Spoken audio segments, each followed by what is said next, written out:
Hello all, welcome to Paritranaya IAS Academy and also welcome to first class. So as in the 3 days workshop, we have already discussed about the UPSC exam pattern, various subjects, syllabus and the strategy. Okay. So now today in the first class, directly we shall start with the subject. So as I mentioned in the previous class, so the first subject that we will be starting with is polity. So the next question, why polity? One is polity subject is very close to our heart. In our day-to-day lives, we come across a concept like MLA, MP, Supreme Court, High Court, duties, rights. Okay, so all these things are very close to our heart, and we encounter these aspects in one or the other way in our day-to-day life. So that is why we shall begin with polity. Shall begin with polity. So when it comes to polity, we have a different strategy. What is that different strategy? So there are different strategies, in fact, but the strategy which will be followed in our institute will slightly deviate from the other approaches. So here, rather than starting from the first unit, so the first unit of polity would be something like evolution of the constitution and how the constitution was framed, and then in the subsequent topics, the discussion about the various topics like fundamental rights, fundamental duties, center-state relations, parliament, parliamentary system, Supreme Court, High Court, and all these things will follow. But here, in the first topic that we will be discussing will be about parliament. About parliament. Why we'll start with parliament? Because when we start with parliament, we'll be able to understand the concepts. We'll be able to comprehend the concepts very easily. So once we understand these basics, once we are able to comprehend the basic some of the concepts, then we'll get a confidence. So once our confidence is boosted, then subsequently we can move to the other topics. So the understanding of which will become easier if we have a clear hold of parliament. So we'll start with parliament. So along with parliament, simultaneously we shall have a discussion about other topics as well. For example, when we are discussing parliament, simultaneously we shall discuss about fundamental duties. Fundamental duties. So along with the parliament, we shall also discuss about directive principles of state policy.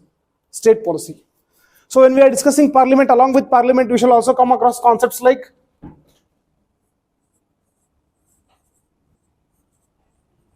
president, vice president. Similarly, when we are discussing about parliament, we shall also discuss about state legislatures.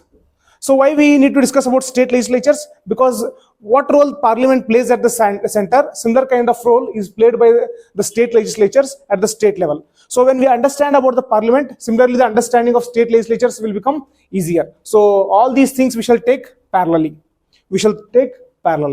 Okay. So when we start with parliament, we may come across a few concepts whose discussions will not be doing in depth at this instant of time. Okay, this instant of time. For example, when we are discussing about parliament, we'll come across a term called as emergency. Okay, we'll come across a term called as emergency. Now, we'll not focus much on emergency. Why? Because we have a separate topic called as emergency. So when we start discussing about this topic called as emergency, we'll get a clear picture.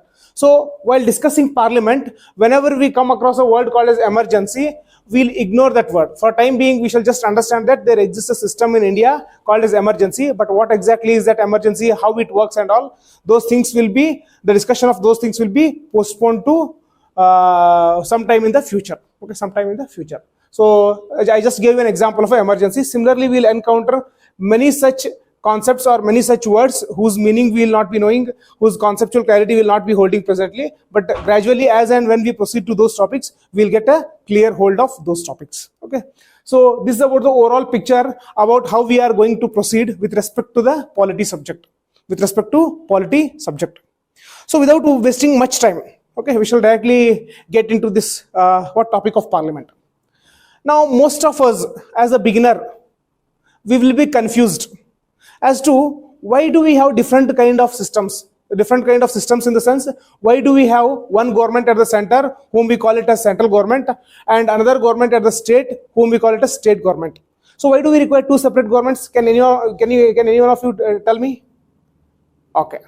So initially most of us will be unaware of this. Okay. So whenever we want to do any kind of work, so one single work or one single job cannot be accomplished by, or any work, it cannot be accomplished by one single person. We require multiple people or multiple personalities. Okay, multiple personalities. Similarly, to run a country like India, vast country like India, if one government cannot work on all the things, so the responsibility will increase. It will not be able to perform its duties properly. So to ensure that the duties are performed properly, to ensure that the country runs properly, what they have done, they have divided the responsibilities. They have divided the responsibilities between the center and the state. Between the center and the state. So who has divided this responsibility? This responsibility has been divided and given to us by the Constitution itself. Okay, Constitution itself.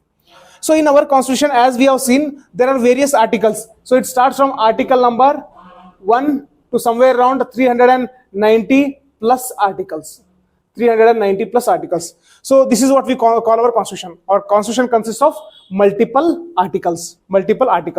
Apart from these articles, we have schedules. Okay, we have schedules. So we have schedules, schedule number 1 to schedule number 12. 1, 2, 3, 4, 5, 6, 7, 8, 9, 10, 12. Okay, we have various schedules. Now initially you may get confused. What is this article? Article number 1, article number 2, article number 3, article number 4. What is this? So it's nothing but a statement. You consider any article, an article will be making a statement. For example, article 1 says that India is a union of states. There is one statement called as India is a union of states. Okay, similarly, each and every article discusses about a particular concept. So now, we need not memorize or which all things we have to remember and all, we shall see later on. So our Constitution, it consists of what? These articles, and next schedules, articles, schedules, and preamble. Article, schedules, and preamble. So these three concepts together we call it as Indian polity or Indian Constitution. Okay. So we were discussing about what is the difference between a central government and a state government. So who has given them this responsibility? Constitution has given them the responsibility, and it has segregated the responsibility between the center and the state. So where this segregation is present, in which particular line of Constitution it says that this work has to be done by the center and this work has to be done by the state. So that line is present in a schedule called as Schedule 7. Schedule 7. So very important statement is made in Schedule 7. Okay, Schedule 7 says that these are the responsibilities on which center should work, these are the responsibilities on which state should work, and there are certain responsibilities on which both the center as well as state are expected to work. And when there comes any kind of discrepancy in their working, so how to resolve it and all, everything is present as part of this 7th schedule. Okay, this as part of this 7th schedule. So gradually we shall see so how exactly the 7th schedule works and all. But now I am just giving you an idea. Okay, giving you an idea. So this 7th schedule consists of 3 lists. List 1, list 2, list 3. List 1, list 2, list 3. So list 1, for example, it consists of about army. So who deals with army? I took an example. Center deals with army. If I take police, who deals with police? So state government deals with police. Now similarly, if I take an example of education, who deals with education? So when it comes to education, both center as well as state, they deal equally with the education. So this is how the responsibilities between the center and state have been divided, and this division has been made by our Constitution, in which part? Through the help of Schedule 7. Okay, Schedule 7. So now what we got to know? We got to know that how the responsibilities are divided between the center and the states. Next, we need to understand what is this parliament. What is this parliament? So we say that parliament is a legislative body. We say that parliament is a legislative body.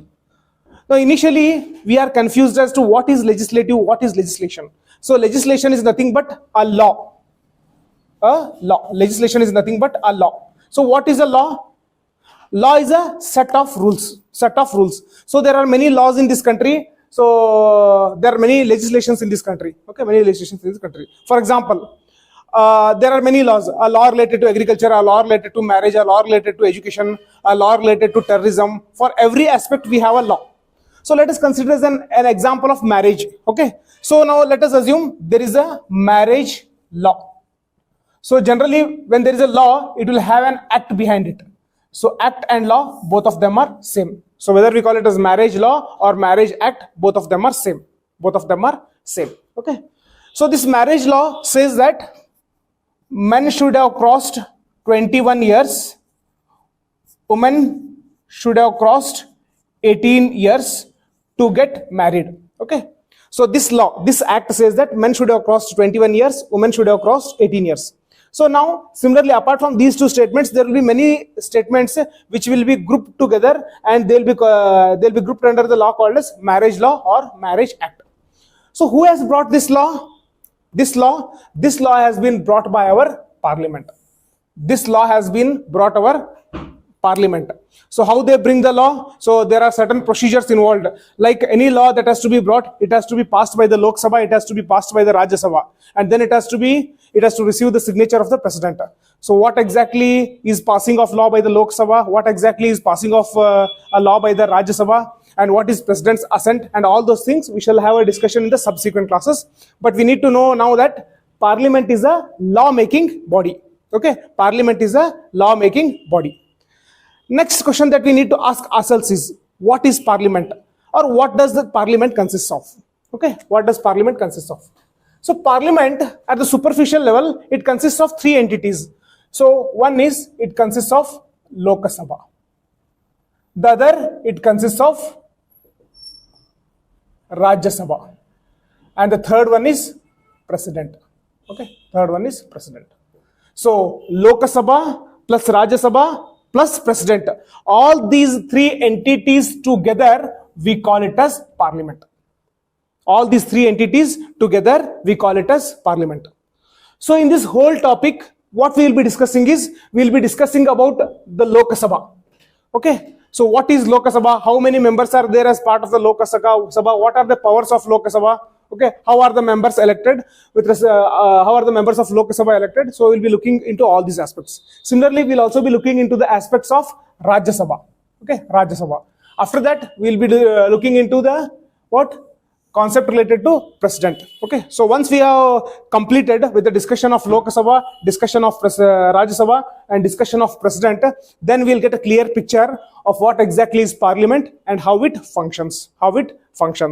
So this is the discussion that we have concluded, that we have done in our first class. So in the subsequent classes, that is in the next classes, what we will be discussing, we will be discussing these concepts in detail. Okay, so please keep tuned to the channel for the subsequent topics. Thank you.